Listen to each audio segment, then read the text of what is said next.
Every time a black hip hop artist, rap artist who has broken into the American mainstream dies, it is only those communities, the black community, the hip hop community, who are actively involved in their remembrance or in mourning them.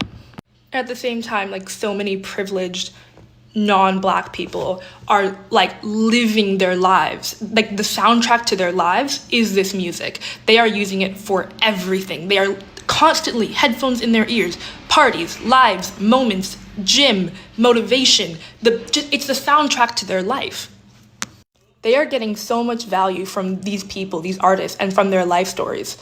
And yet, when the artist dies, not a word. So much of what makes hip hop so compelling is that it's about stories. And part of what makes it very compelling to white America is it's so often the stories of the traumatic lived experience of black Americans, like the absolute worst parts of systematic oppression and the havoc it wreaks on communities in the hood, violence and drugs. But it's fine to relate to that and, live vicariously through that as when it's all fun and games.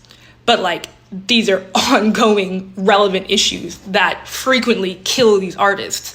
And when that happens, it's, the hip hop community, that's the hip hop community is violent. You were just vicariously trying to insert yourself into that community. You were just appreciating the edginess of it.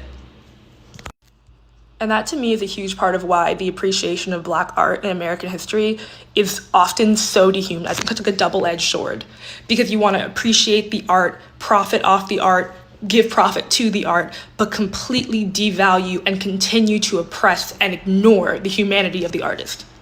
But when these artists die young, it's so obvious how much these fans cared about them as a human being and cared about the issues they and their community are facing. The issues that kill your favorite rapper are often the same issues people are marching in the street for. But there's a disconnect with that. Like activism and socio-political issues and entertainment as a apolitical thing. There's a disconnect.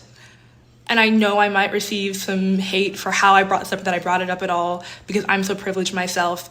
But I know that all that privilege, every opportunity I have to live the privileged life that I live, get the education I'm getting, experiencing that I've been lucky to experience, I owe all of that to this music and this art form and black art. Everything I have, I owe to black art. So I'm going to do my best to speak on it when I think it's important. Because if I didn't, I feel like I would be just as bad.